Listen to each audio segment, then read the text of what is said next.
वर्ण व्यवस्था और जाति व्यवस्था में सिर्फ इतना ही अंतर समझिए कि वर्ण व्यवस्था आपके कर्मों के आधार पर बांटी गई थी।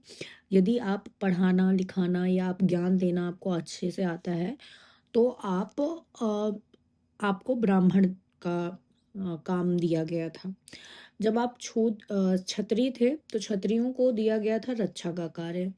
जो रक्षा करता था, जो लोगों की को बचाता था किसी से भी, उसे क्षत्रिय कह दिया गया।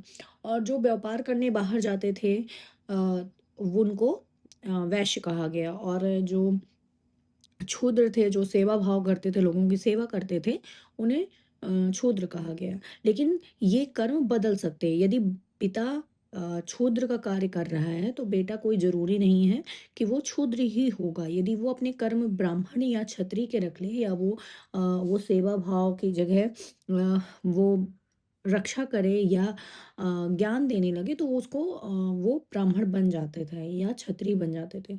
लेकिन जैसे ही उत्तर वैदिक काल आया, ये चेंजेस आए और जाति व्यवस्था बदल गई। जाति व्यवस्था में जब जिस घर में आप जन्म लेते हैं उस हिसाब से आपको जाति दे दी गई। यदि आप ब्राह्मण के घर में जन्म लिए तो आप ब्राह्मण, शूद्र के घर लिए तो शूद्र बन गए। और इस तरह से धीरे धीरे ये जाति व्यवस्था आगे चलती गई।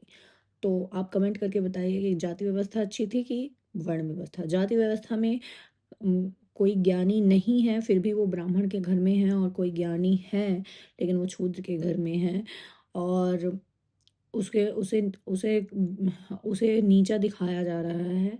और ये सही नहीं है, बिल्कुल भी सही नहीं है किसी को नीचा दिखाना। सबके कर्मों के आधार पर ही वैसे होना चाहिए, कर्म के बेस पे ही होना चाहिए। ये जाति का या किसी के घर पे जन्म लेने का टैग नहीं होना चाहिए किसी की भी ज़िंदगी में। तो आप अपनी राय ज़रूर बताइएगा कमेंट बॉक्स पे। Thank you.